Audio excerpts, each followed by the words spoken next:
Maraming salamat po sa pagtangkilik ng ating video. Hinihikayat ko po kayong mag-like and subscribe para ma-update kayo sa susunod na nakabanata. Tara at umpisahan na natin. Pinilit ni Douglas na matawa. Hindi iyon kasama. Sa sandaling iyon, ngumiti si Leah habang inilalagay ang mga pagkain sa harapan nila. Pagkatapos, lumingon siya kay Douglas. Ito si Gerald, ang batang lalaki na ipinangako sa ama ni Lila habang lasing ang kanyang ama.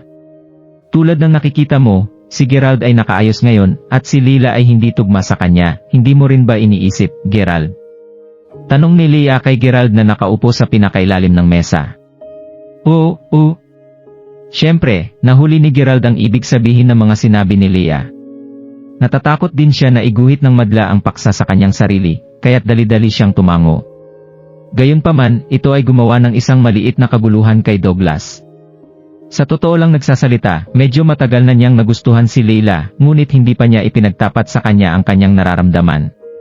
Silang dalawa ay palaging nasa isang hindi siguradong relasyon.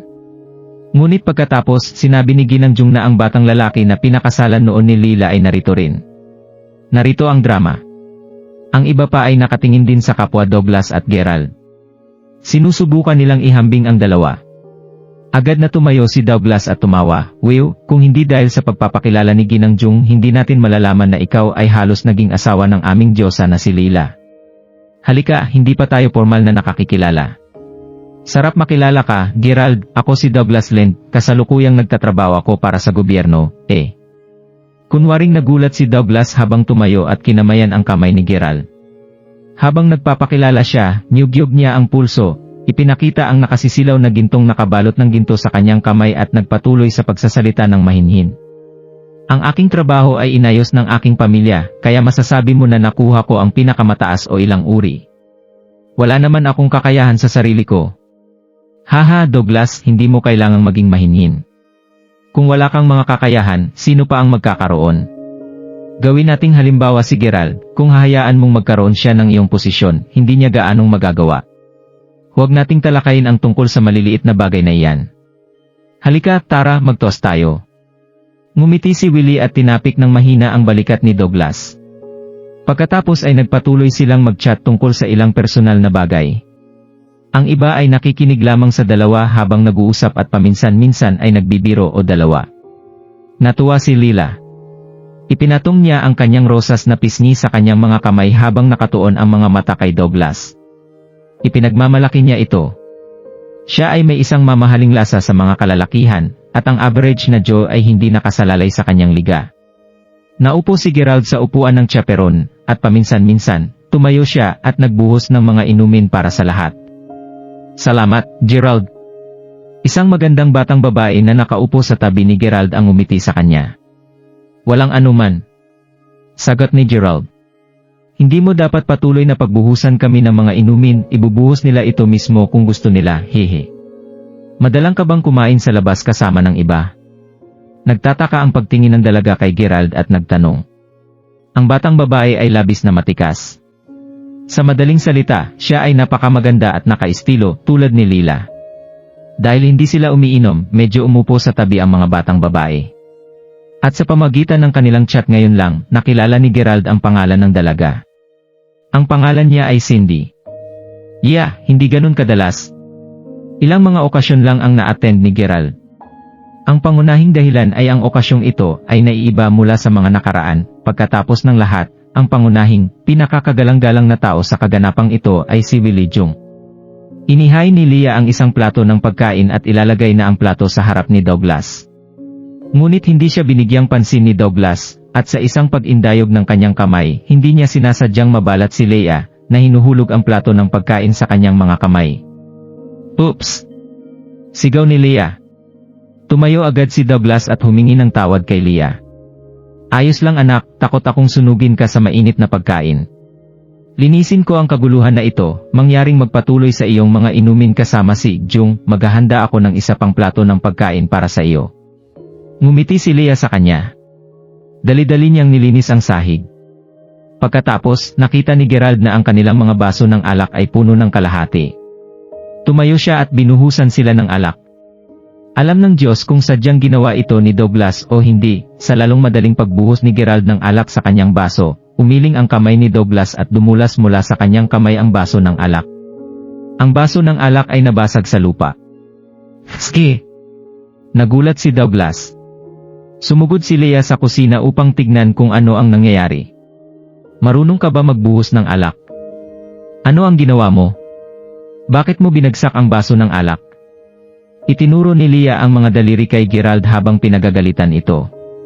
Galit na galit siya. Sa kabilang banda, sinulyapan ni Willie si Gerald ng may malamig na mga mata. Kinamumuhan niya si Gerald dahil sa kanyang kabastusan. Dahil sa nangyari, napagalitan nila ng maigi si Gerald. Medyo nahiya si Gerald dahil dito. Biwisit na yan, si Douglas ang hindi humawak ng maayos sa baso, at siya ang sinisisi ng lahat. Pero naintindihan ni Gerald. Hey! Malinaw na ang hindi patas ang pagtrato dahil si Douglas ay may espesyal na katayuan at si Gerald ay kung sino lang.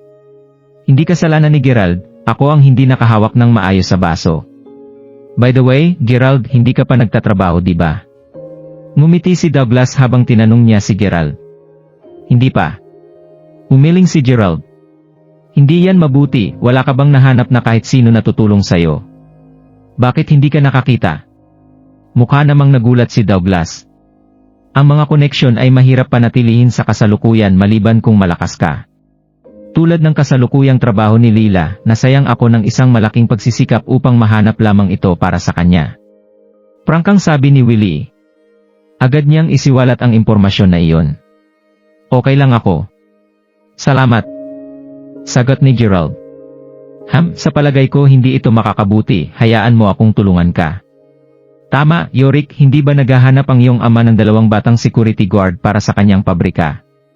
Sa palagay ko dapat mag-sign up si Gerald para doon, ang ibig kong sabihin ay tumingin sa kanya, mukha siyang isang matapat na tao at sa palagay ko ay gagawa siya ng isang magandang trabaho. Tinuro siya ni Douglas. Puffed! Natawa ang lahat ng nasa mesa nang marinig iyon. Inilibot ng mata ni Lila si Gerald. Paano magiging isang security guard si Gerald kung siya ay nagtapos mula sa Mayberry University? Alam kong tama, tatawa ang aking mga kaibigan kung sasabihin ko sa kanila ang tungkol dito. Sa palagay ko hindi siya makahanap ng kasintahan pagkatapos nito. Maraming mga batang babae ang tumawa. Si Cindy lang ang walang imik sa hapag. Ang negosyo ng aming pamilya ay medyo mahigpit pagdating sa pagpili ng mga security guard. Nais namin ang isang may kakayahan, hindi basurahan. Nang marinig ang pangkat ng mga batang babae, naisip ni Yorick na ang paghiling kay Gerald na magtrabaho para sa kanilang pamilya ay medyo nakakumbaba, at pinagtatawanan nila ang negosyo ng kanyang pamilya. Agad siyang gumanti. Yeah, hindi mo dapat isipin yon dahil lang ang pinakamalapit dito ang negosyo ng pamilya ni Yorick. Sa totoo lang hindi mahalaga kung mag-aaral siya sa kolehiyo o hindi. Sa lipunan ngayon, ang mga nagtapos sa universidad ay nasa lahat ng dako, at ang karamihan sa mga lugar ng trabaho ay hindi nakikilala sa pagitan ng mayaman at mahirap. Ano ang masama sa pagiging security guard? Ang pagiging isang security guard ay isa ring tanyag na propesyon na kinakailangan sa maraming lugar. Sabi ni Douglas na seryoso ang muka. Well, sinabi Douglas, hindi ko inaasahan na mayroon kang maraming mga pananaw at maging maturad sa isang murang edad. Hindi kayo dapat tumawa sapagkat ang sinabi ni Douglas ay may katuturan, kaya dapat matuto kayo mula sa kanya. Dagdag pa ni Willie. Ang karamihan ng tao ay tumango ang kanilang mga ulo nang pinipigilan ng tawa. Hindi nasiyahan si Gerald sa pagkain. Napili siya sa buong oras. Nais niyang labanan ang mga ito, ngunit nakakahiya para sa kanya na gawin ito. Malalim sa loob, sinabi niya sa sarili na kalimutan ito. Dito lang siya upang pagbigyan ang hiling ng kanyang ama.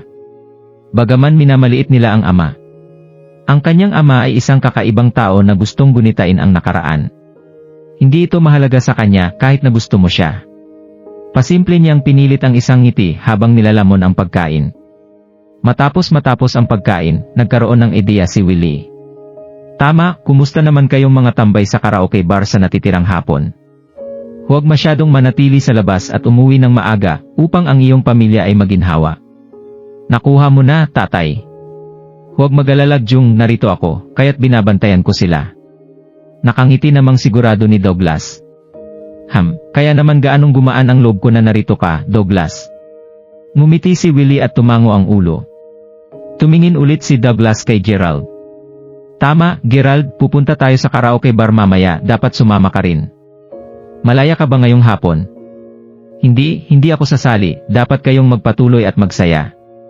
Seryoso ba siya? Siyempre, hindi pupunta si Gerald. Bagaman medyo maganda si Leila, naramdaman niya na wala siya sa tamang bilog habang kasama nila. Huwag kang mag-overthink, Gerald. Pagkatapos ng sabay na kumain, siyempre, kailangan nating lumabas at magsaya ng magkakasama. Maliban kung ang dahilan ay hindi mo kami gusto, hindi ba, Gerald? Sabi ni Douglas. Mayroong isang pahiwatig ng hindi nasisiyahan sa kanyang muka. Ang totoong dahilan kung bakit niya tinanong si Gerald na tumambay sa kanila ay balak niyang gamitin siya upang maibsan ang init. Hindi ba ganoon ang mga tao? Kapag naging may kakayahan na sila, pipiliin nila ang mga mahihina upang pagtawanan. Nang makita ni Willie ang hindi kasiyahan sa muka ni Douglas, idinagdag pa niya. Gerald, iminumungkahi ko na mas mabuti kang sumama sa kanila. Hindi mo ba mabasa ang nangyayari? Si Douglas ay isang mahalagang tao, at paano ka? Ngayon ay niyaya kanyang sumama, bakit hindi mo nalang tanggapin ang mabait na alok niya? Sige, pupunta ako. Hindi nagawang palayasin sila ni Gerald. Lalo na ang babaeng katabi niya. Patuloy na nakatingin sa kanya si Cindy, inaasahan na sasama siya upang magsaya kasama. At ang pagtitiyaga ni Willie. Naisip ni Gerald na sasama na lang siya sa kanila, baka baliwalain lang ang kanilang mga maliit na sinabi. Ilang sandali pa, ang pangkat nila ay naghihintay sa baba. Sina Douglas at Yorick ay nakahanda na ng kanilang mga kotse. Hinatid ng dalawang lalaki ang grupo sa kanilang mga kotse. Sa wakas, si Gerald naman ang sumakay sa kotse. Ngunit wala ng space. Oh, sige. Tignan mo. Parehas na puno ang dalawa naming sakyan. Hindi ka namin pwedeng sabihan na umupo kasama ang mga babae, tama? Hindi ito okay. Tumawa si Douglas at sinabi ito matapos ibaba ang bintana ng sasakyan. Sinasadya niyang lokohin si Gerald mula nang marinig na mayroon siyang kontrata sa kasal kay Leila at sadyang pinahihirapan si Gerald para mapahiya siya. Alam din ni Gerald na ito ang kadahilan ng inimbitahan siya ni Douglas sa karaoke bar na kasama nila. Anong masama na umupo sa tabi ng isang babae? Uusog ako ng konti. Gerald, halika at umupo ka sa tabi ko. Sambit ni Cindy habang kumakaway kay Gerald. Medyo hindi natutuwa si Douglas dito, ngunit hindi siya naglakas loob na sabihin kahit ano dahil si Cindy ay isang magandang diyosa din. Salamat. Ngumiti si Gerald at bahagyang tumango bago siya umupo sa tabi ni Cindy. Hindi nagtagal, nakarating ang lahat sa isang kwarto sa loob ng isang karaoke bar. Inimbitahan din ni Douglas ang isa pang grupo ng mga kaibigan na sumali sa kanila. Ang grupo ay mayroon ding kapwa lalaki at babae, at ang kwarto ay biglang naging masigla. Ang mga umiinom ay uminom at ang mga kumakanta ay kumanta. Tuwang-tuwa ang lahat. Si Yorick ay madalas na pumupunta sa karaoke bar na ito. Pamilyar din siya sa babaeng manager dito. Hahaha. Kaya ngayon, ang lahat ay pwedeng mag-order ng kahit anong gusto nyo. Ililibre namin kayo ni Yorick. Sabi ni Douglas habang tumatawa. Salamat, Douglas. Mahal kita, Douglas. Teka, si Douglas ay para kay Leila. Paano ko masasabi na mahal ko siya? Isang babae ang tinapik ang kanyang ulo habang sumisigaw. Tumawa ng malakas ang lahat. Si Yorick din ay masayang tumawa. Talagang nakakuha siya ng maraming respeto ngayon. Namula rin si Leila habang binababa ang kanyang ulo. Sa totoo lang talagang nasiyahan si Leila sa kung paano dinala ni Douglas ang kanyang sarili. Sa kabilang banda, si Gerald ay nakaupo sa sulok na hindi naglakas loob na magsalita. Ang pagkakaiba sa pagitan nilang dalawa ay talagang malaki, tulad ng langit at lupa. Napailing lang si Leila nang walang magawa habang nakatingin kay Gerald. Biglang may nagtulak ng pintuan ng kwarto. Isang babae na nakasuot ng pulang damit ang pumasok sa kwarto. Sa mga unang tingin, masasabi ng isa na ang babaeng ito ay may eksperto sa paghawak ng mga ganitong social gatherings. Hawak-hawak niya ang isang bote ng red wine at ngumiti habang sinasabi, Douglas at Yorick, alam ko na pareho kayong nandito ngayon kaya pumunta ako dito para espesyal na bigyan ka ng isang bot ng red wine. Magsaya kayo ngayong araw. At dahil madalas na pumupunta si Yorick dito, bibigyan ko kayong lahat ng 10% discount sa buong bill ngayon. Magsaya kayo. Bakit 10% lang ang discount? Yorick, hindi mo ba masyadong kilala ang babaeng ito na nakapulang damit? Bakit binibigyan ka lang niya ng 10% discount? Maraming batang lalaki ang nagbiro at nagbuo. Agad na dumilim ang mukha ni Yorick. Pakiramdam niya ay parang nawala na ang mukha niya. Hindi. Sana bigyan mo man lang ako ng 20% discount. Sumagot si Yorick nang nakasimangot na nakapalitada sa kanyang mukha. Hindi gagana iyon, sir. Kailangan ko pang magnegosyo. Tinakpan ng babaeng nakasuot ng pulang damit ang kanyang bibig bago siya natawa. Humph. Okay lang. Pero Miss Hana, sumama ka at mag-inuman din kasama namin.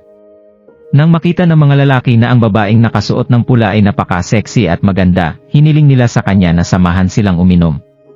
Pasensya na, pero mayroon akong ibang mahalagang customer na dadaluhan ngayon. Hindi ako pwedeng makipag-inuman sayo. Kinaway ni Miss Hana ang kanyang kamay bago siya lumabas. Ang kapaligiran ay biglang naging napaka-awkward.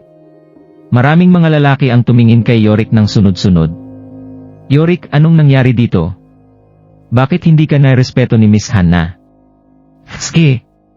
Paano mo masasabi na pamilyar ka sa kanya? Bibigyan ka lang niya ng 10% discount. Akala ko maganda ang relasyon niyong dalawa pero hindi ka niya pinansin.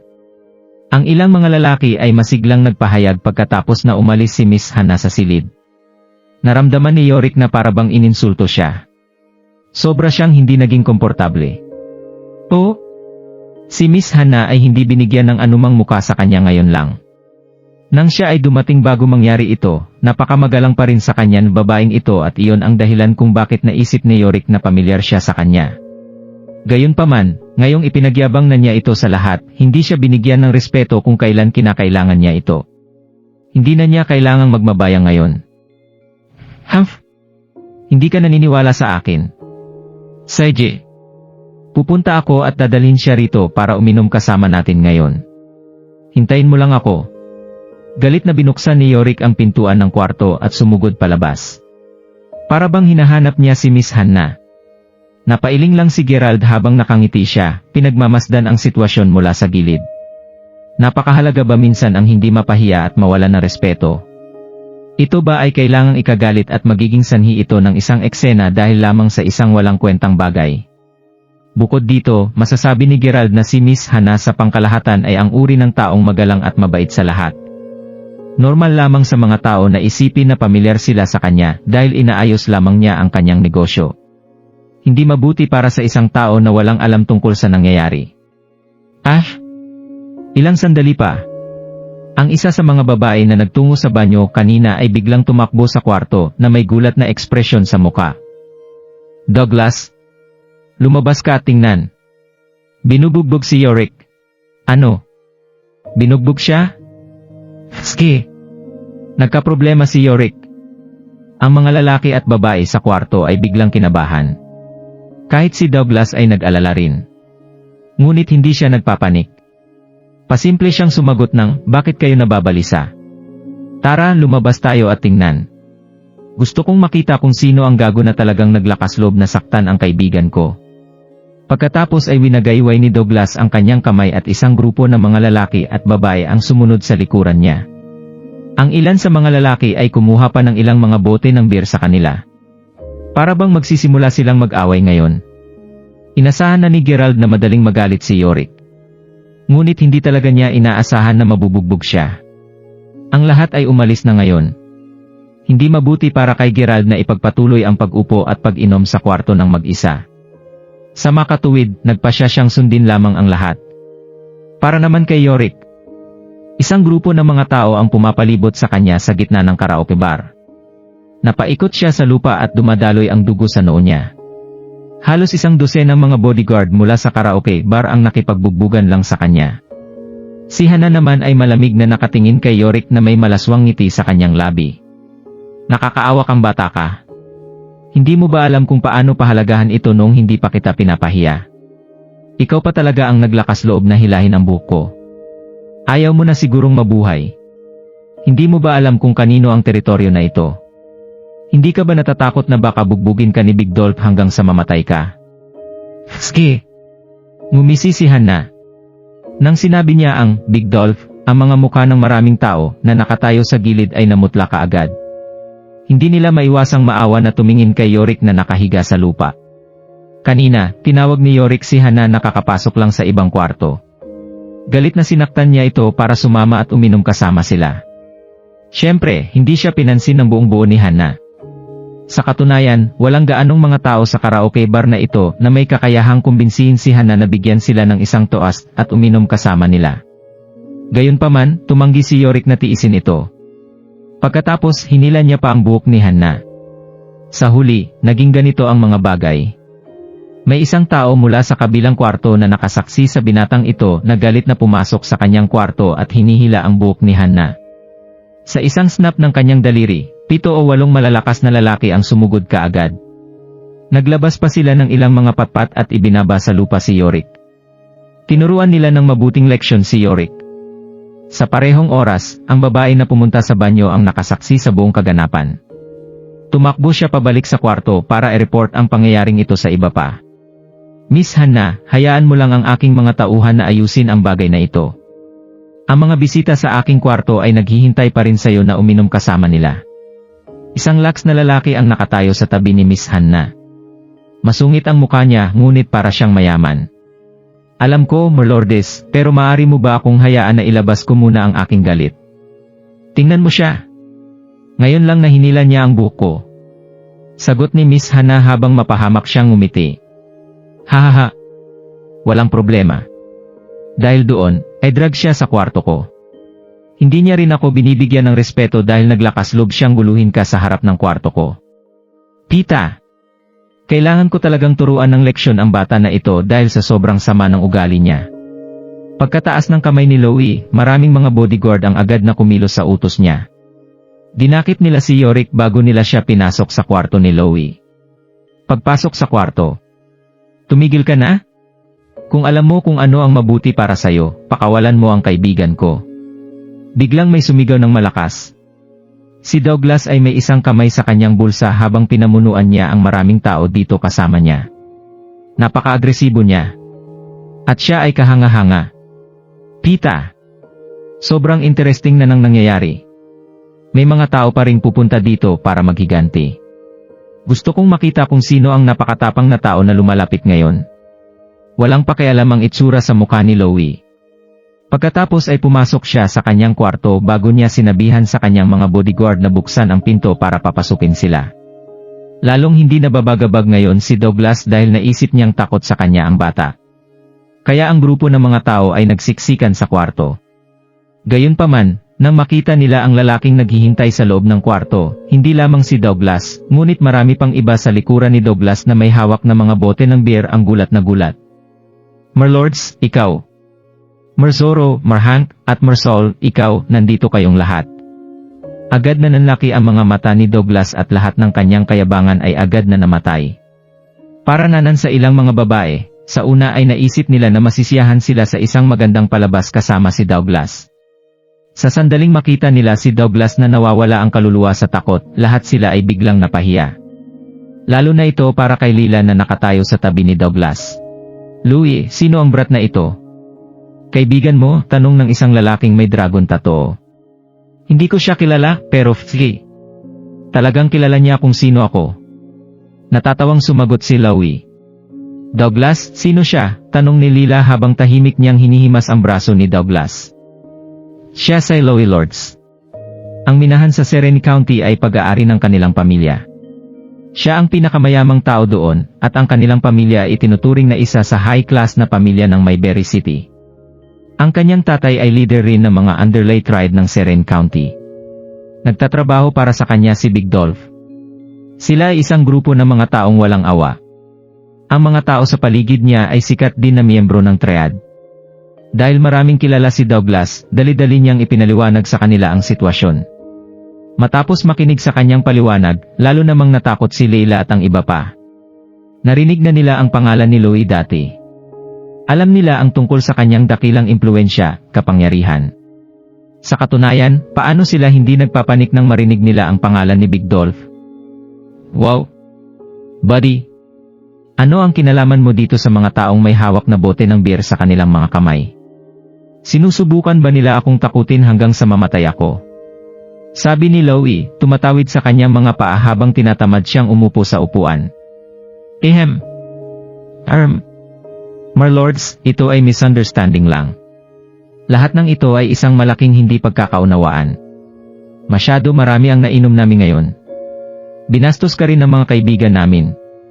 Sana magpakita ka ng awa at pakawalan mo siya. Ako si Douglas Lind, at ang aking tatay ay si Gary Lind. Sana maawa kayo sa amin. Merhank, Mersaul, dinala ko ng tatay ko dito para makipag-inuman sa inyo. Nagmadaling nagmakaawa si Douglas habang nagpapakilala. Naku, alam ko kung sino siya. Pero Douglas, walang sinuman ang magmamatapang na harapin ako na may mga bote ng beer sa kanilang mga kamay. Ano sa palagay mo ang dapat kong gawin tungkol dito? Nakangiting sumagot si Loie. Ang kanyang mga mata ay dumaan sa mukha ni Lila at sa iba pang mga babae na nakatayo sa tabi ni Douglas. Hindi niya mapigilan ang mapaisip na ang lahat ng mga babae na ito ay high quality. Hindi pwede. Tingnan mo, Marlordes, gusto mo bang ubusin ko ang isang bot ngayon? Isipin mo ito bilang taos-pusong paghingi ko ng tawad sa'yo. Marlords. Ubusin namin ngayon ang isang bote ng beer. Umalingaw-ngaw ng sunod-sunod ang mga lalaki sa likuran niya. Kung ganoon, kailangan niyong ubusin ang bawat isang bote na hawak niyo ng mag-isa. Sa sandaling mangyari iyon, tapos na ang bagay na ito. Tiningnan ni Loie ang natatakot na babae na tumatawa ng malakas. May isang kondisyon lang. Hindi ito gagana kung ubusin niyo lang ang beer. Umiinom kayo ng white wine. Gusto ko ang bawat isa sa inyo na ubusin ang isang bot ng white wine at malulutas ang problema natin dito. Kasama din ang lahat ng mga babae na nasa loob ng kwarto na ito. Ano? White wine? Napatulala si Douglas. Bakit? Hindi ka ba maawa sa akin ngayon? Tanong niya kay Loie na may malamig na ekspresyon sa kanyang mukha. Pagkalabas pa lang ng kanyang boses, may isang bodyguard na naglakad papasok na may dalang isang box ng white wine. Ngumisi si Douglas sa pagkabigo. Wala magagawa kundi manguna at magpakita ng halimbawa para sa kanyang mga kaibigan. Kinurot niya ang kanyang ilong, inubos ang buong bote na parang ito ay simpleng tubig. Ang iba pang mga lalaki ay sumunod sa kanya, at ang bawat isa ay inubos ang kanilang sariling mga bote. Clap. Clap. Clap. Pumalakpak si Loie sa paghanga. Tumingin siya kay Lila at sa iba pang mga babae. Mga magagandang babae, hindi mo ba alam na kailangan nyo rin uminom? Kung tatanggi kayo, hindi kayo lalabas sa kwarto na ito ngayon. Para naman sa mga lalaki, umalis kayo dito, agad na sinabi ni Loie sabay turo kay Douglas. Marlords, girlfriend ko siya. Papayagan mo ba akong isama siya? Nagmamakaawa ako sa'yo, please. Pwede mo ba akong pagbigyan? Hindi. Hindi ako maawa sa'yo. Kung hindi mo pipiling umalis ngayon, baka hindi ka na makaalis pagkatapos nito. Nang sinabi ni Loie ang mga salitang ito, ilang batang lalaki ang mabilis na umalis sa kwarto sa sobrang takot. Para kay Douglas, maaari lamang siyang manahimik habang nakangiti. Hindi niya alam ang sasabihin kanyang sasabihin pa. Kung sa bagay, kilala si Loie bilang isang malupit na tao. Naglalakad lang siya palabas ng kwarto na nakayuko ang ulo. Para naman kay Lila, Cindy, at iba pang mga babae, pinahinto sila doon ng mga bodyguard. Halos maiyak na si Lila sa sobrang takot niya. Ikaw si Marlords, tama. Huwag mo naman akong pahiyain at pakawalan mo sila. Ha? Binalot ng saglit na katahimikan ang kwarto. Lahat ay nakatingin sa binata na biglang nagsalita. Maawa sa'yo. Sino ka? Bakit ako mahiya sa'yo? Ang taong nagsalita lang ay walang iba kundi si Gerald. Nasa labas siya ng kwarto, nanonood sa tuwa nang makita niya si Douglas na nahihiya at pinapahiya. Wala naman itong kinalaman sa kanya. Ngayon, halatang gusto ni Loie sila Lila, Cindy, at sa ibang mga babae. Wala siya masyadong dahilan para mag-alala tungkol kay Lila. Kung sa bagay, kahit medyo magalang si Lila sa kanya, alam na alam ni Gerald na ang babae na ito ay talagang walang respeto sa kanya at minamaliit siya. Hindi niya kailangang magyabang o magpakitang gilas sa harap ni Lila. Gayunpaman, nandito rin si Cindy, at bibigat ang loob ni Gerald kung talagang wala siyang pakialam sa kanya. Tinato siya ng mabuti ni Cindy mula pa sa simula, hindi siya binasto sa anumang paraan. Siya rin ang uri ng tao na hindi nanghusga o pagtatangi sa kanyang puso. Malamang wala lang ito kay Cindy, ngunit malaki pa rin ang pasasalamat ni Gerald sa kanya. Sa gayon, nagpasya siyang manindigan para sa kanya. Gerald, anong kalokohan ang sinasabi mo? Bakit hindi ka nalang umalis? May mga bagay na hindi mo maintindihan. Sinaway ni Lila si Gerald na may malamig na matapang na mukha. Hindi niya ito matanggap. Si Lila ay lumaki sa isang maliit na bayan at siya ay may matalino. Agad niyang naintindihan ang mangyayari ngayong gabi. Kahit ano pa ang mangyari, buo na ang isip ni Lila. Ano ang big deal? Ang mangyayari sa ngayon, kailangan niyang ubusin ang isang buong bote ng white wine tulad ng ginawa ni Douglas at pagkatapos ay mabilis na tatakbo sa labas ng kwarto. Hindi maglalakas loob si Loie na mawala ng kontrol sa kanila, hindi ba? Hindi niya inasahan na lalapit si Gerald at nagkukunwaring bayani. Naiinis siya ngayon, talagang gusto niyang bigyan ng isang mahigpit na sampal si Gerald sa kanyang mukha. Huwag kitang pahiyain. Anong karapatan mo na sabihin yon? Tanong ni Loie habang nakakunot ang kanyang noo. Ang iba pang mga lalaki sa kwarto ay nakatingin din kay Gerald. Inilagay ni Gerald ang kanyang mga kamay sa kanyang bulsa at ngumisi. Ang babae na nandito ay kaibigan ko. Kaya ayusin ko ang isyong ito para sa kanya. Merlourdes, kung gusto mo talagang uminom, bakit hindi mo ako payagan na tumawag para mag-imbita ako ng ilang mga tao na samahan ka? Naturally, hindi papansin ni Gerald ang isang ipis na tulad ni Loie. Bigla siyang napatingin kay Cindy. Nagulat si Loie kay Gerald at ngumisi siya. Bata, alam mo bang delikado na magpanggap na maging hero? Batay sa mga sinabi mo, mukhang makakuha ka rin ng ilang mga tao na samahan ako dito. Hahaha. Bakit hindi mo tingnan ang iyong nakalulungkot na mukha ngayon? Tanungin mo ang sarili mo. Karapat-dapat ka ba na sa presensya ko? Hindi mo kailangang mangyalam dito, Gerald. Dapat kang umalis ngayon, sabi ni Cindy, ang kanyang tono ay nag-aalala at nababalisa. Binigyan ni Gerald si Cindy ng isang mapanatag na tingin. Okay lang, huwag kang mag-alala, nakangiting niyang sinabi. Tiningnan ni Gerald si Loie. Ano na, Merlourdes? Bakit hindi mo sabihin sa akin kung gusto mo o hindi? Darating din dito ang mga tauhan ko. Baka makikipag-inuman pa sila sayo. Sige. Okay? Ito ang unang pagkakataon na hinamon ako sa harap ng napakaraming kagalang-galang na tao ng Serene County. Mukhang kailangan kong maranasan ito para sa aking sarili ngayon, pero payagan mo akong sabihin muna ang lahat ng mga pangit na salita. Baka hindi ako masyadong maging mapagpatawad mamaya. Alam mo ba kung ano ang mangyayari sa mga taong naglalakas loob na saktan ako? Naniniwala akong mabilis mong malalaman kung magtanong ka lang, sabi ni Loie sa pinakahinahong paraan na parabang isang biro si Gerald. Sinabi lang ni Gerald kina Cindy, Lila, at sa iba pang mga babae na umalis na ngayon. Napatingin si Cindy kay Gerald na may pag-aalala sa kanyang mukha. Nakaramdam siya ng hingal pero gusto niyang manatili at samahan pa rin si Gerald. Para naman kay Lila, blanko ang isip niya habang nakatitig siya kay Gerald na parabang isa siyang tanga. Pagkatapos nito, sa pilitang hinila niya si Cindy palayo. Hindi sila pinigilan ni Loie.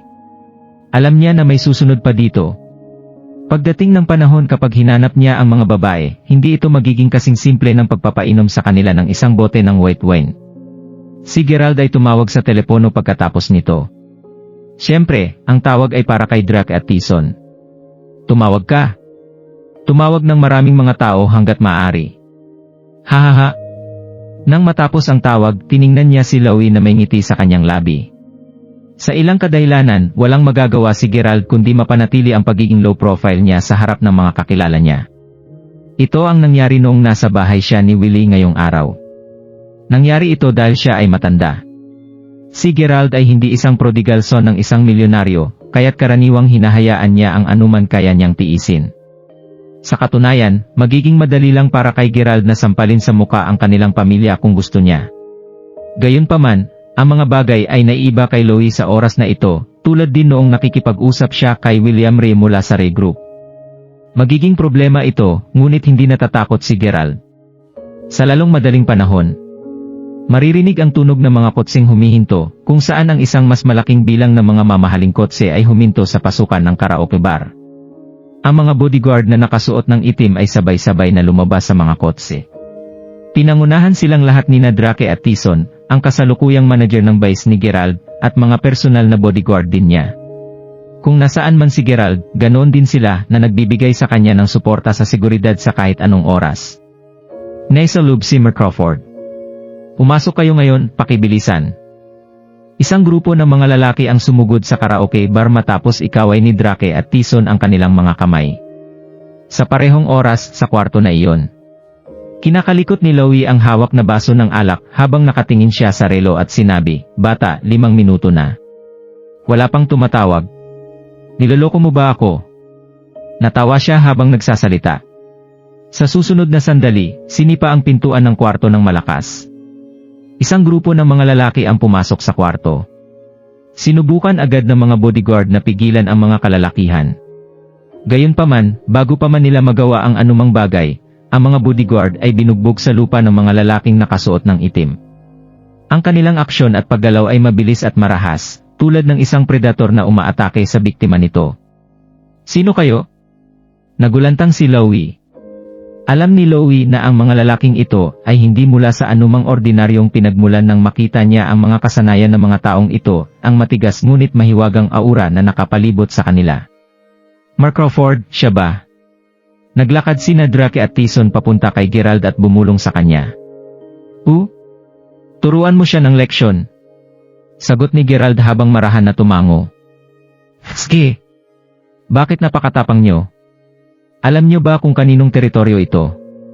Ang may edad na lalaki na nagngangalang Murdy ay sumigaw sa sobrang galit. Bagaman mabangis ang kanyang ekspresyon, ang kanyang noo ay puno ng pawis. Alam niya na siguradong nakasalamuhan nila ang isang matigas na kalaban sa oras na ito. Ito ang teritoryo ng Big Dolph. Pagdating ni Big Dolph, huwag mong pangarapin na makalabas sa lugar na ito. Patuloy na nagbabanta si Louie.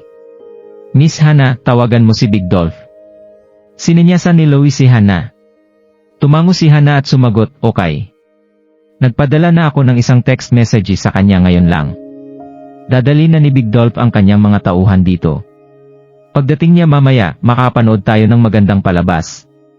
Sa kabilang banda. "Douglas, itigil mo ang sasakyan. Gusto kong bumaba." Nag-drive na si Douglas nang nagmamadali. Sa kalagitnaan, biglang sumigaw ng malakas si Cindy habang sabik na sabik siyang bumaba ng sasakyan. "Ano ang nangyayari, Cindy?" tanong ni Lila. Hindi.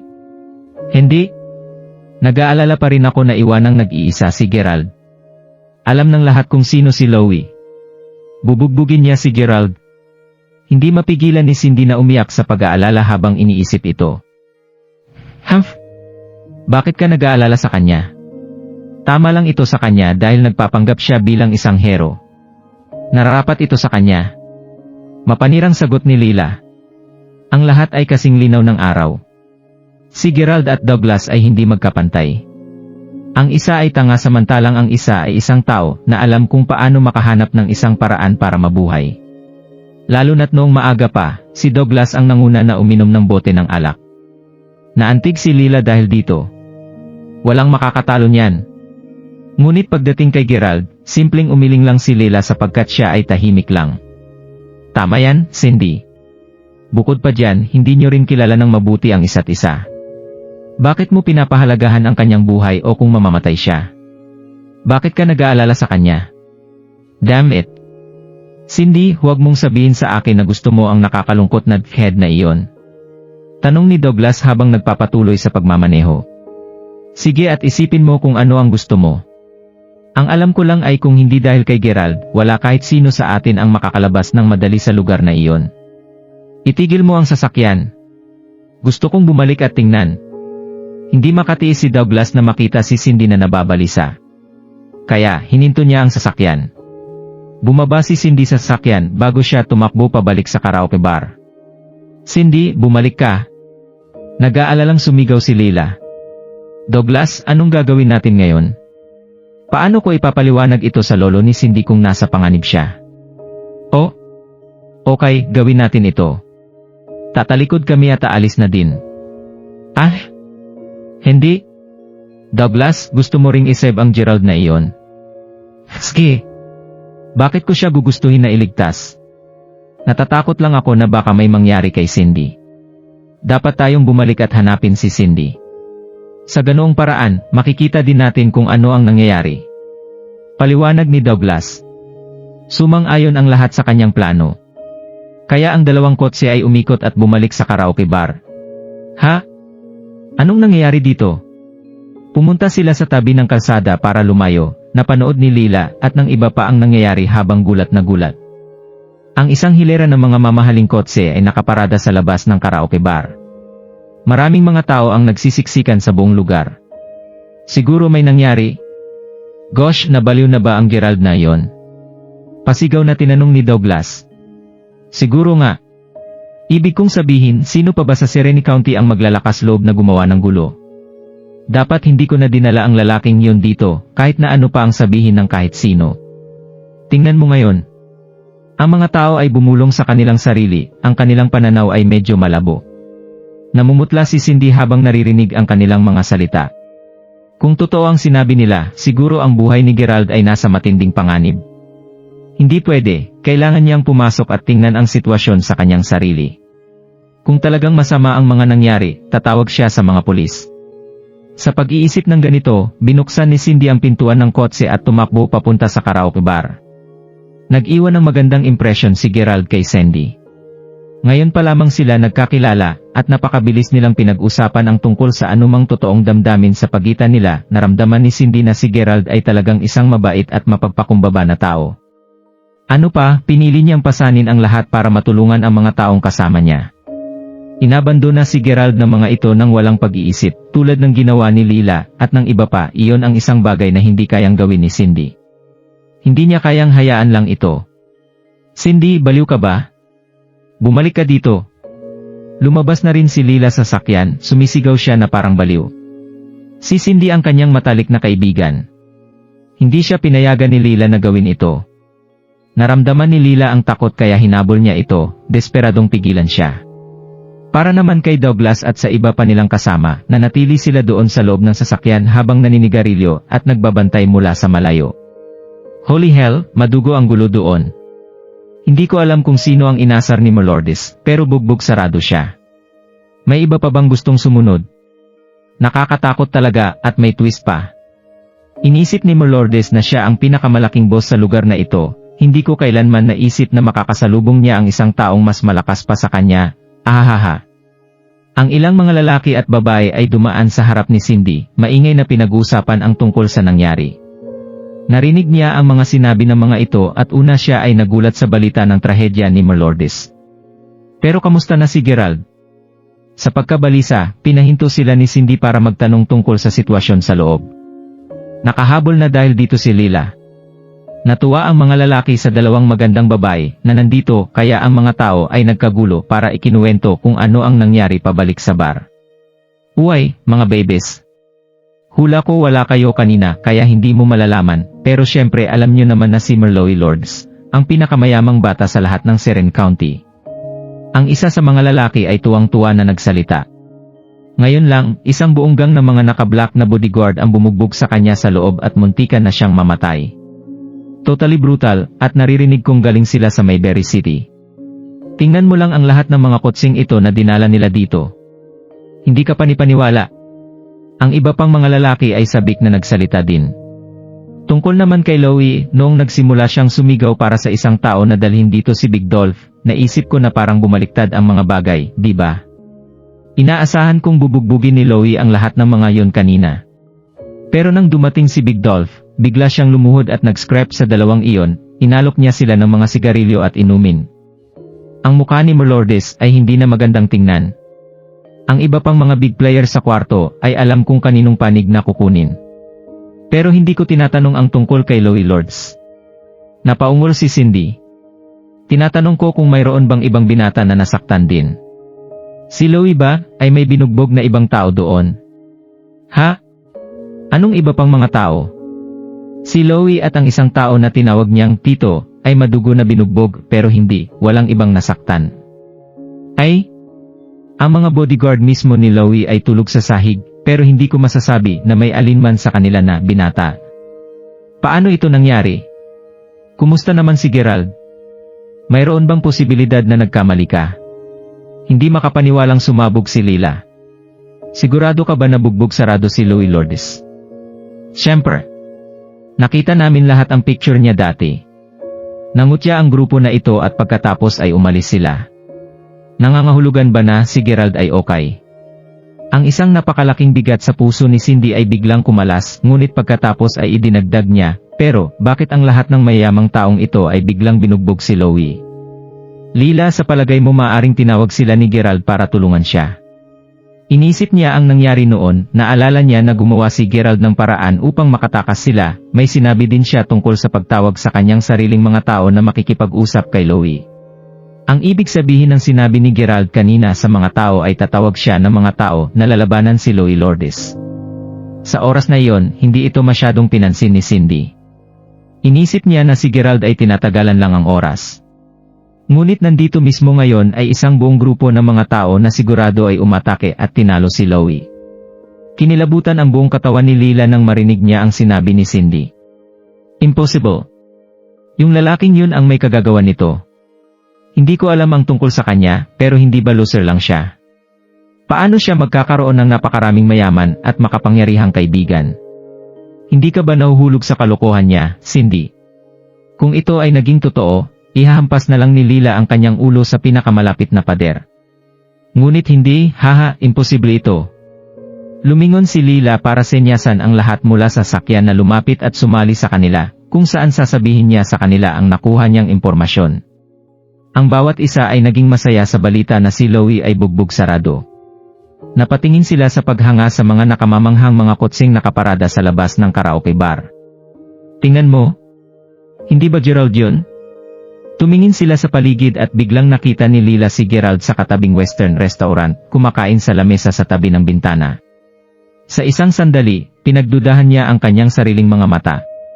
Hindi ito totoo, hindi talaga, pero siya nga talaga yon. Si Douglas ay medyo nabigla. Ang lahat ay kumbinsido na si Gerald ay patay na talaga. Sa halip, siya ay nasa isang mabuting restaurant na malapit at nakaupo sa kanilang premier table. Ito, paano, ano? Okay naman si Gerald. Leila, sigurado na nagsasabi talaga siya ng totoo. Siguro ang lahat ng mga taong ito ay talagang pumunta dito para i-backup siya. Sigurado na maraming kaibigan na mga mayaman si Gerald. Natutuwa dito si Cindy. Imposible talaga.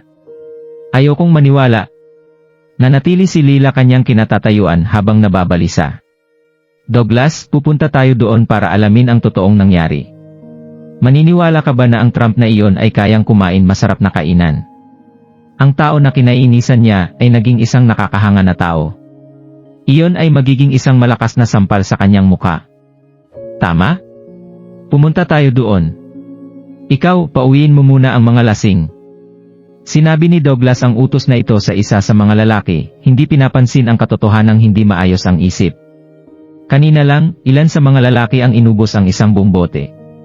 Ngayon ay tumatakbo ang alak sa sistema nila at ang ilan ay hindi na makatayo sa kanilang mga paa. Si Douglas ay may mataas na tolerance sa alak at gayunpaman, hindi niya matiis na lumakad palayo sa isang napakahalagang gawain, kaya ang magagawa lamang niya ay itikom ang kanyang bibig at tiisin ito.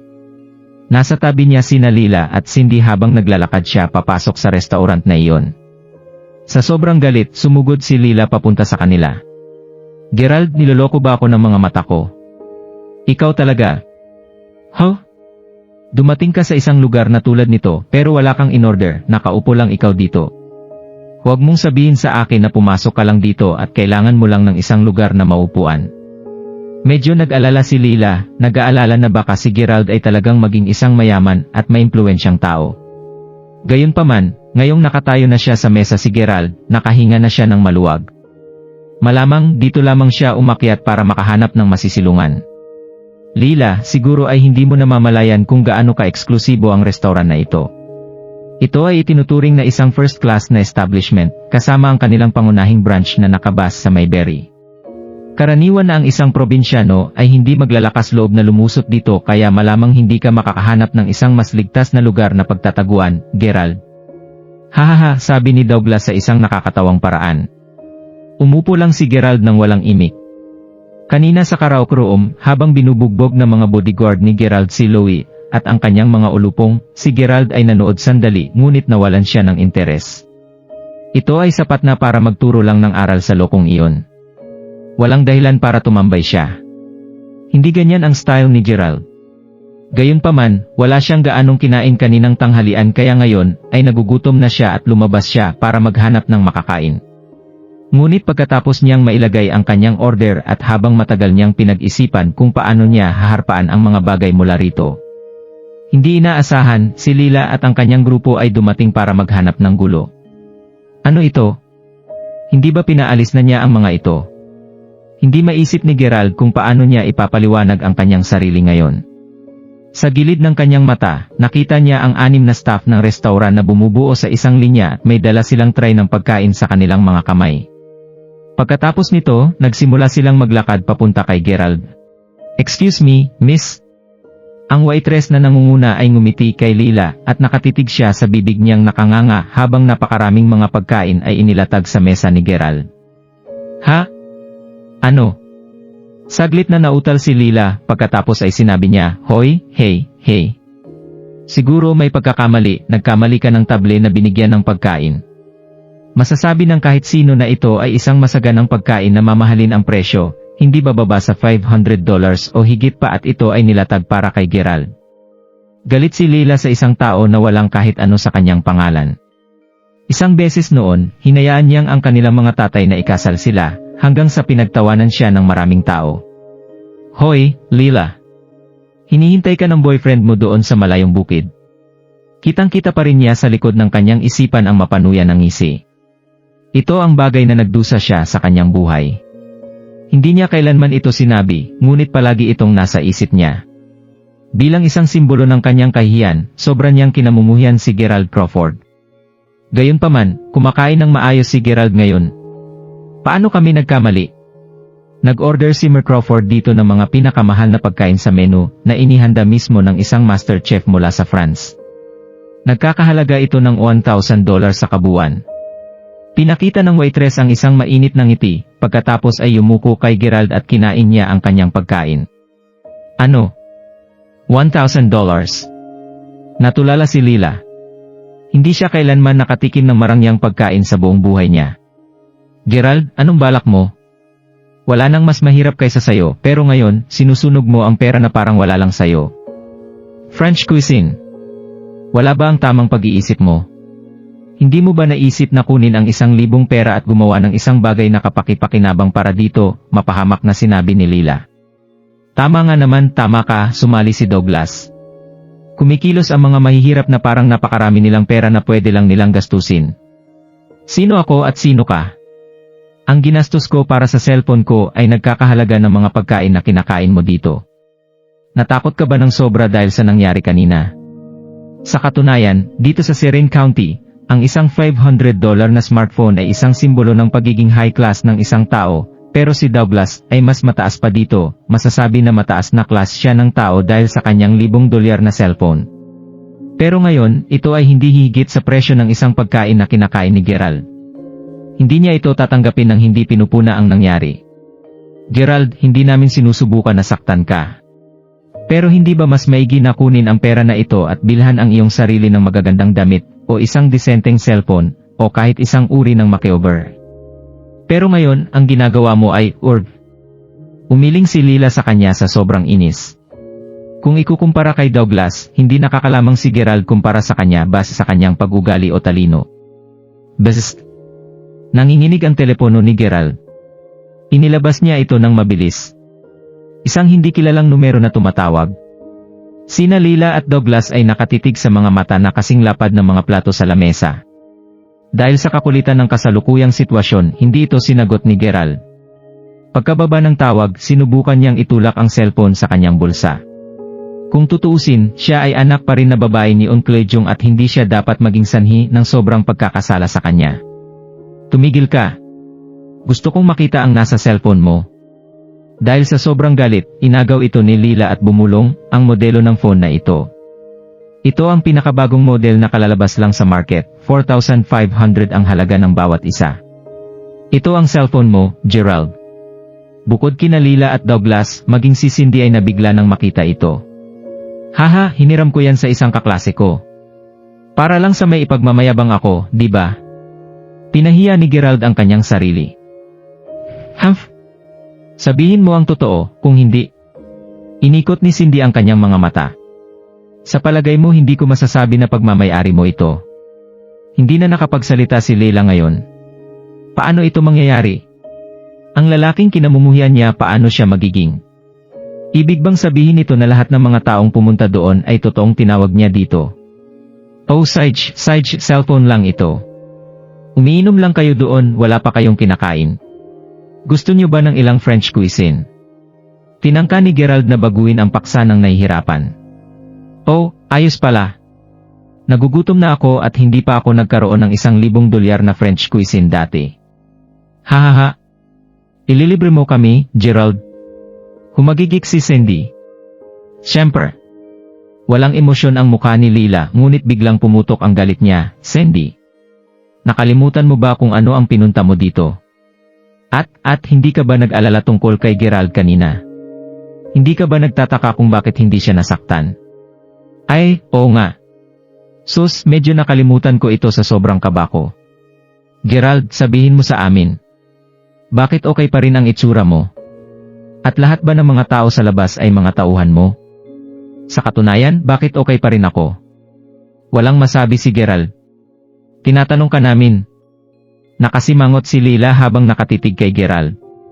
Napahawak si Gerald sa kanyang noo. Naku, naalala ko ngayon.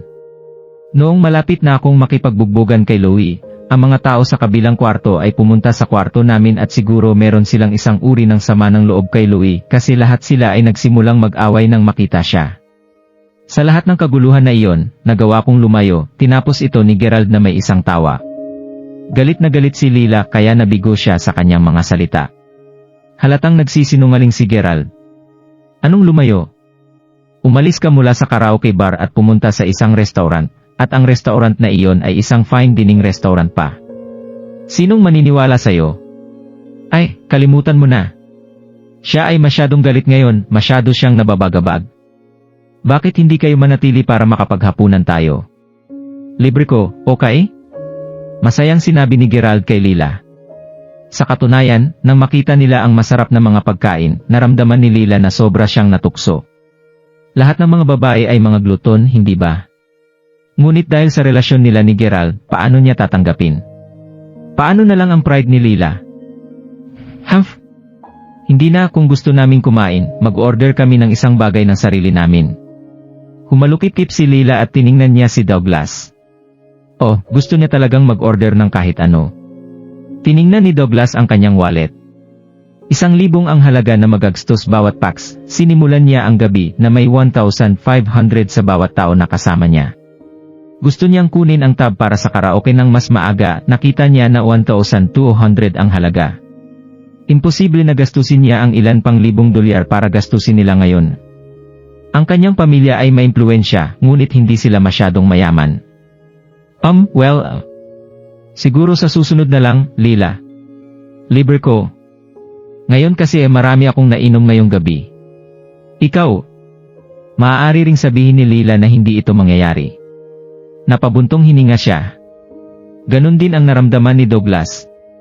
Tumayo sila upang umalis, ngunit nang tumalikod sila, bigla nilang nahulog ang isang vase ng mga bulaklak sa isang mesa sa gilid. Sa isang pag-crash, ang vase ay nabasag sa sahig. Ah, Pita! Nanigas si Douglas sa kinatatayuan niya. Ilang sandali pa, isang waitress ang nagmadaling tumingin at narinig ang ingay.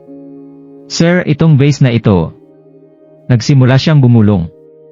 Mga hindi magandang bulaklak lang naman ang mga ito, halos hindi naman maganda tingnan. Babayaran ko ang mga ito, okay? Ito, $100. Pwede na ba iyan? Kumuha siya ng $100 na bill at isinampal niya ito sa mesa. Cool na ba ito? Tumingin siya sa girlfriend niya. Leila, umalis na tayo dito. Naantig si Leila sa kanya, kaya bigla naman siyang tumango. Teka lang, sir. Anong problema? Ayan ay isang artistic flower arrangement. Hindi $100 ang halaga nito, ang halaga nito ay $1,500. Nakangiting sinabi ng waitress. Si Douglas ay naparalisa sa kanyang kinatatayuan. Ano? $1,500. Tama yan, sir. $1,500. Nagniningning ang waitress. Ang mukha ni Douglas ay nakakatawa. Sa una, naisip niyang itapon lamang ang $100 at pagkatapos ay mag-swagger palabas doon. Hindi niya kailanman inaasahan na ang bundle ng mga bulaklak ay napakahalaga. Kung tinawag niya ang kanyang tatay ngayon para pagsabihan ang mga ito, hindi niya iyon gagawin. Ang tiyan ng restaurant na ito ay pagmamay-ari ng isang makapangyarihang tao sa Mayberry. Anumang kasikatan na meron ang kanyang pamilya ay walang kwenta para dito. Ngunit wala rin siyang $1,500 sa kanya ngayon. Ano naman ang $1,500? No big deal. Ngumisi si Lila. Malapit na niyang sampalin ng pera sa muka ang waitress na iyon. Nanonood si Gerald. Hindi mahalaga kung ano ang nangyari, kailangan niyang magkaroon ng desisyon dito. Tumingin si Lila kay Douglas. Sigurado na may magagawa si Douglas tungkol dito. Tinapik ang kanyang mga bulsa, lumapit siya kay Lila at bumulong, $200 na lang ang natitira sa akin. Hindi ako makapagbayad. Inaasahan ni Lila na si Douglas ay magkakaroon pa rin ng halos 1,000 na natitirang pera, katulad niya. Sa ganoong paraan, magagawa nilang ipagsama ang kanilang pera at lumayo sa gulo na ito kahit papaano, ngunit halos wala siyang anumang cash na dala. Ngayon, nakakahiya ito. Hindi balak ni Gerald na makisali, hanggang sa makita niya silang nagbubulungan sa kanilang sarili, napagtanto niya na malamang walang pera si Douglas. Hey, waitress! Idagdag mo na sa bill ko. Magbabayad ako para sa kanila sa ngayon. Makikita ang pangit na ekspresyon sa mukha ni Lila ngayon.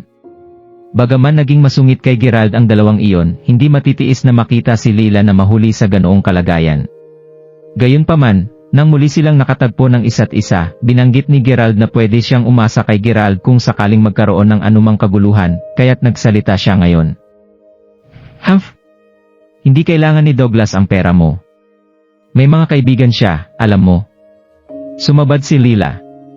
Ngunit, sino ang magpapahiram kay Douglas ng $1,500 ngayon? Karagdagan pa doon, maririnig ng kanyang tatay ang tungkol dito sa susunod at pagkatapos ay mayayari siya sa kanyang tatay. Ito ang kanyang paraan para makalabas mula dito. Siya ay magiging tanga na hindi kunin ito. Osage, Gerald. Sinabi ni Douglas. Bayaran mo muna ako sa oras na ito at babayaran kita bukas. Walang problema, pero kailangan mo akong sulatan ng iyo, may atraso ka sa akin. Tumawa si Gerald. Binigyan sila ng waitress ng panulat at papel. Ang kanyang mukha ay isang larawan ng pagdurusa, gayunpaman ay nagsulat siya ng iyo at iniharap ito kay Gerald. Pagkatapos ay binawi niya ang daang-daang dolyar na nasa gilid na mesa at nilagay niya muli sa kanyang wallet, bago siya tumakas kasama si Lila. Sa labas, nagpa siya si Douglas na pag-usapan si Gerald.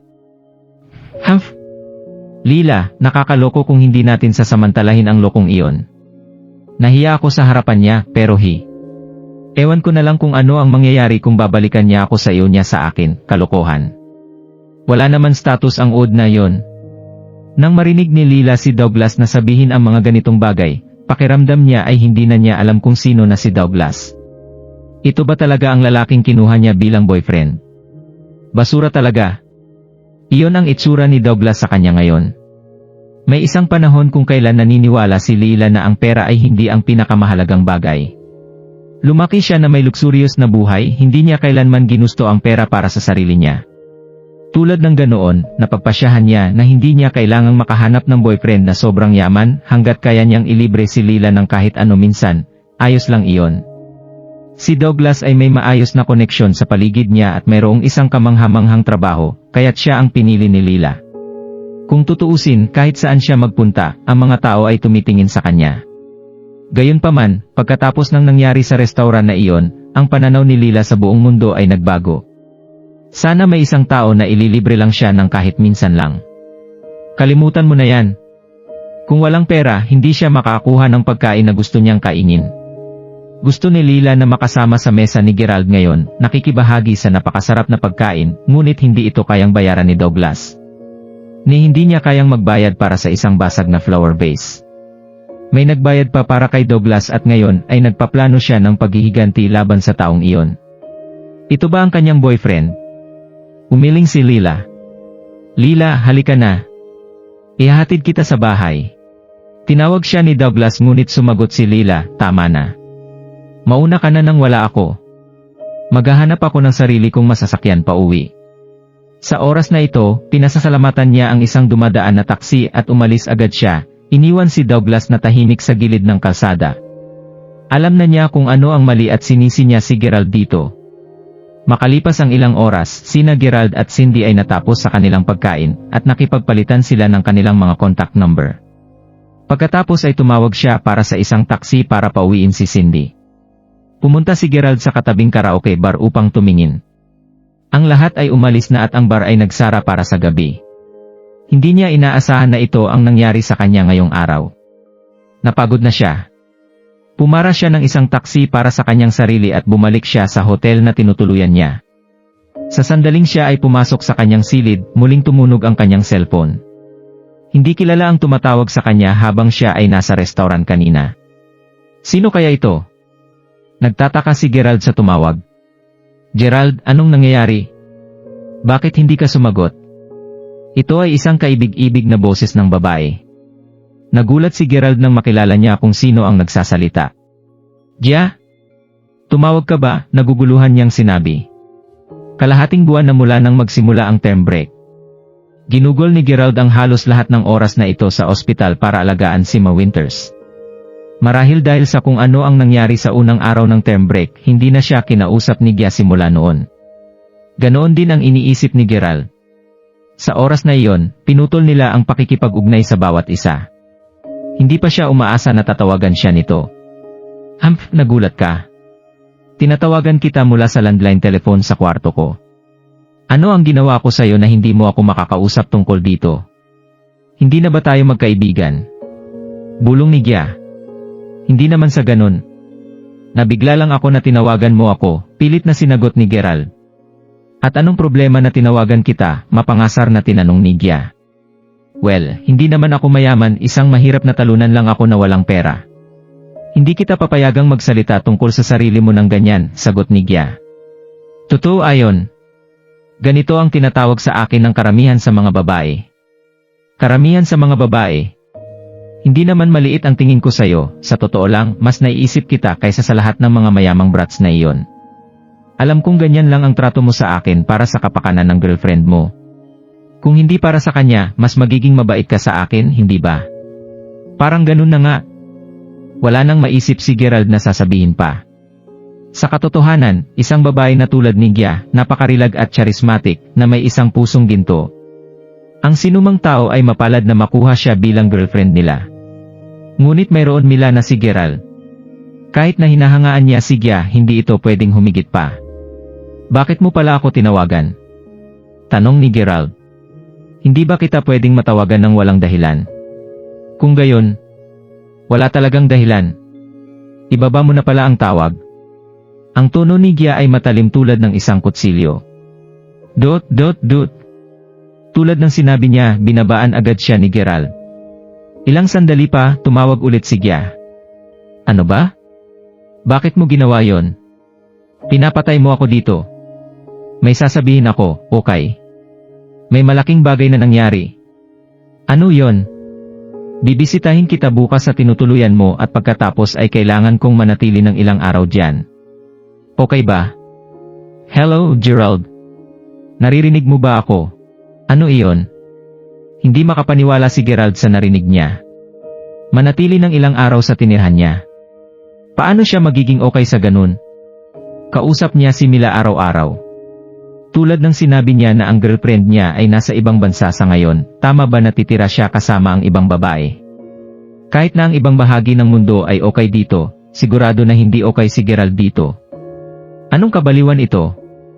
Hindi pwede, hindi talaga, sumagot si Gerald. Oh haha, ayos lang. Akala ko may isang taong handang tumulong sa akin, pero naiintindihan ko na ito ngayon. Pabulong na sinabi ni Gia. Ano bang nangyari? Naintriga si Gerald kaya napatanong siya. Nang maisip niya ito, si Gia ay hindi ang uri ng isang babae na biglang pupunta para tumuloy sa bahay ng ibang tao sa loob ng ilang araw ng walang dahilan. Nahulog na ba si Gia sa kanya? Ha? habang nagmamataas ang tingin ni Gerald sa kanyang sarili. Nagtatanong lamang siya dahil sa gusto niya itong malaman. Pagkatapos ng isang pagpause, biglang inihayag ni Gia, "Engaged na ako."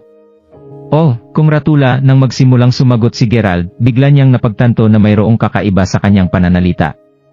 Iniba niya ang kanyang pananalita at sa halip ay sinubukan niya, "Napakagandang balita. Sino ang maswerteng lalaki?" "Si Jacob Lincoln. Ang negosyo ng tatay ko ay minalas nitong nakaraang mga panahon, kaya inaasahan niyang umayos ulit ang negosyo sa tulong ng pamilyang Lincoln na matulungan kaming ayusin ito." Samantala, si Jacob ay nag-engage sa akin at nang banggitin ng tatay niya ang paksa ng kasal, well, ang tatay ni Jacob ay tumulong din na iligtas ang nanay ko, kaya pumayag ang tatay ko. Ngayon, engaged na ako kay Jacob. Pero, ayaw kong ikasal sa kahit kanino, okay? Ang buong bagay na ito ay parang bangungot. Napakarami ng plano ko sa buhay. Hindi ko naisip na kailangan kong isipin ang kasal hanggang 30 na ako. Pero nandito ako, hindi pa natatapos sa university, at engaged na sa isang tao na hindi ko gusto. Hindi ko lang alam kung ano ang dapat kong gawin. Naghahanap ako ng isang lugar na matataguan, pero alam ni Jacob ang lahat ng mga kaibigan ko, at sigurado na mahanap niya ako gamit ang mga ito. Iyon ang dahilan kung bakit ako pumunta sa'yo, pero mukhang ayaw mo akong tulungan. Si Gia ay nagsimulang humikbi. Naramdaman ni Gerald na hindi niya naintindihan ang sitwasyon, at mukhang masyado niya rin itong inintindi. Sa katunayan, ito ay isang mabigat na pasanin para sa kahit sino man. Bukod dito, hindi naman sa wala itong kinalaman sa kanya. Kung tutuusin, noong niligtas ang nanay ni Gia, ang nasa likod nito ay si Gerald talaga. Nanahimik siya tungkol doon para mabawasan ang pakikipag-ugnayan nila ni Gia. Mukhang ang pamilyang Lincoln ang kumuha ng buong credit para dito at pinaniwalaan ito ng pamilya ni Gia. Dahil doon, kasalanan din ni Gerald na si Gia ay napilitan ngayon sa kanyang kasalukuyang problema. Kaya, ano na ang mangyayari ngayon? Malinaw na si Gia ay naghahanap ng matutuluyan sa pamagitan ng pagtakas mula sa bahay. Gusto niyang bigyan ng pressure ang kanyang tatay. Iyon ang dahilan kung bakit gusto niyang hanapin si Gerald. Kung tinalikuran siya ni Gerald, mapipilitan ba siya sa ikasal kay Jacob? Sa katunayan, ang isang babae na tulad ni Gia na nahuhulog sa isang lalaking tulad ni Jacob, ito ay katulad ng pagpapakain ng caviar sa mga baboy. Kahit na si Gerald mismo ay tinuturing na isang krimen laban sa kalikasan. Kung pumayag siyang tulungan si Gia, paano niya ito ipapaliwanag kay Mila? Ngunit alam na niya na hindi niya kailanman patatawarin ang kanyang sarili sa pag-abandona kay Gia ngayon. Itinanim niya mismo ang mga binhing ito at ngayon kailangan niyang anihin ito. "Sige, pwede kang sumama sa akin," sabi ni Gerald, "pero wala ako sa bahay ng pamilya ko, nasa city ako ngayon. At saka, kapag naging maayos na ang bagay na ito, pwede ka nang umalis."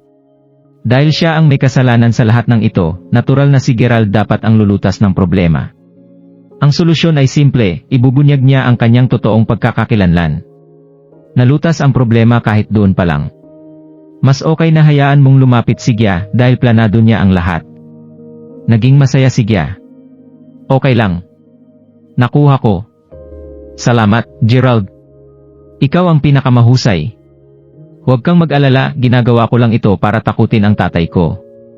Kapag pinawalang bisa niya ang engagement, magiging okay na ang lahat." Nang matapos ang tawag, si Gerald ay may ilang mga saloobin tungkol sa likas mga kakaibang pangyayari. Sa gayon, huli na para magdalawang isip pa siya, pumayag na siya. Gayunpaman, inuupahan niya ang isang suwete dito na kung saan ay pwede ito para sa mga bisita, maliban sa pag-aalaga kay Ma Winters. Kinailangan din niyang makipagkita kay Zach Lyle at sa iba pa ng regular. Hindi lamang ito isang kwarto na may isang kama para sa kanya. Nagpasya si Gerald na ibagsak ang ruse kay Gia, at ipaalam sa kanya kung sino talaga siya. Kinaumagahan, dumating si Gia sakay ng tren. Nagmaneho si Gerald sa istasyon sa kanyang Mercedes-Benz G500 para maintindihan siya nito. Kung hindi dahil naiwan niya ito sa Mountain Top Villa, kukunin niya na lang sana ang kanyang Lamborghini. Kung ilalabas niya ang kanyang malaking lihim kay Gia bilang bahagi ng pagtulong na malutas ang bagay na ito, sigurado si Gerald na ang kailangan lang niyang gawin ay magpakita ng konti. Kung nagustuhan mo ang mga ganitong video, huwag mong kalimutan mag-like and subscribe. Panoorin mo na rin ang mga naunang kabanata para lalong maubos ang oras mo.